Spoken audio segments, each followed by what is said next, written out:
It is a unique monument because it's not a figure. Standing near the intersection of Canal and 15th Streets. May be one of the most peculiar attractions in all of Virginia. It doesn't look like a typical memorial. A massive monument perched on a pedestal, this is not. Just a simple metal box, frozen in time. It is a very interesting memorial. The low-key landmark honors one of the most daring escapes in American history, orchestrated by a Virginian hungry to taste liberty for the first time. There was nobody else quite like him on the scene. Henry Brown is born into slavery in Louisa County around 1816. Came from a humble beginning. Historian Jeffrey Ruggles says Brown is a married father of 3 who sings in a church choir. Living in Richmond, he was working in a tobacco factory.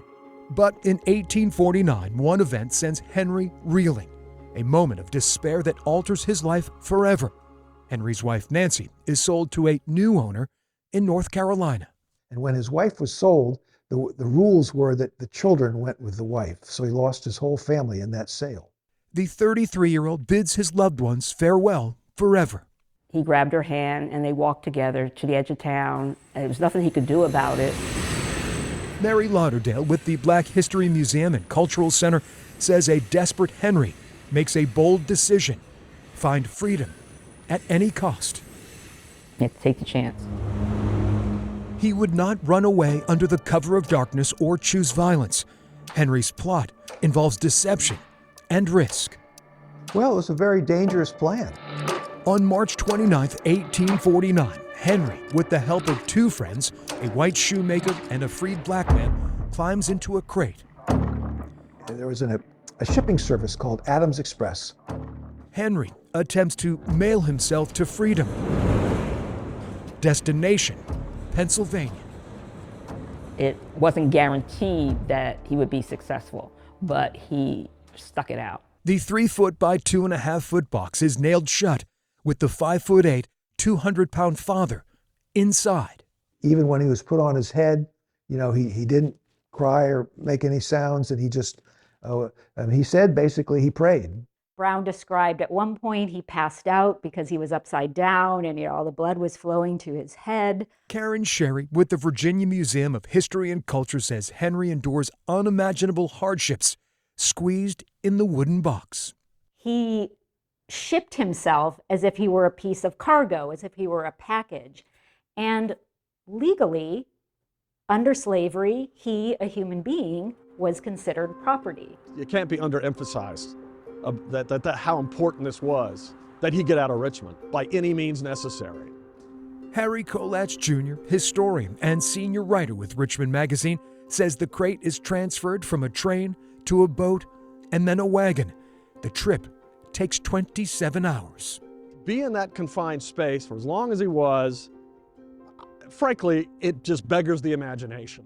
Henry remains resilient during each leg of his nearly 300-mile journey.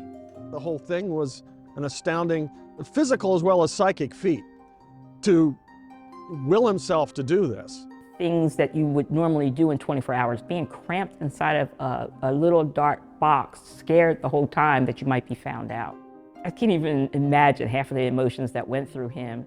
The special delivery arrives at the Anti-Slavery Society in Philadelphia the next day. My heart swelled in my throat. I could scarcely breathe. Great sweats came over me. I gave up all hope, related Brown. Jeffrey Ruggles, author of The Unboxing of Henry Brown, says the escapee's friends on the outside fear the worst. We opened the box, wrote McKim, and up rose, with a face radiant with joy and gratitude, one of the finest looking men you ever saw in your life. Brown extended his hand and said, "Good morning, gentlemen." So, it must have been just an incredible moment to know that such a daring and dangerous act ended up being successful, and they were able to save one man from slavery. Henry's getaway causes a sensation. So the story of a slave having escaped in a box got out, and then it ended up in the New York papers, and all the papers reproduced it. So it became known as somebody had escaped in a box. The freed man travels the abolitionist circuit across the Northeast, lecturing crowds on the evils of slavery. He very quickly became a celebrity. But Henry is not out of danger. The Fugitive Slave Law of 1850 forces Henry to move to England, where he remarries and reinvents himself as a performer and magician. But once Brown was out in public, he took to it. For 25 years, customers in the UK clamor to hear Box Brown retell his disappearing act from bondage. His story leaves audience members speechless. He carried his original box with him on tour, and he would climb in the box at shows. Before returning to North America in 1875, Henry publishes 2 autobiographies. I think one thing you could say about Henry Brown is that he thought outside the box. He did things that other people hadn't done. It was one of the most ingenious and famous acts of self-emancipation. To this day, at the Virginia Museum of History and Culture, a rare 1850 lithograph of Henry emerging from his box survives in the archives. He likened it to a resurrection, and indeed that's the title of this print, The Resurrection of Henry Box Brown. Brown and his family eventually settle in Toronto, never returning to his native Richmond. This was his life. He was trying to save himself and he would save himself and get to freedom. Henry died on June 15, 1897. He was 82 years old. Even though he got his freedom, he still lost a lot in his lifetime. 175 years later, the Great Escape still reverberates across the centuries. I think it's an incredibly powerful story to underscore the intense desire for liberty among enslaved African Americans. Henry Box Brown, a man who risked so much to set himself free. I mean, he made his own way.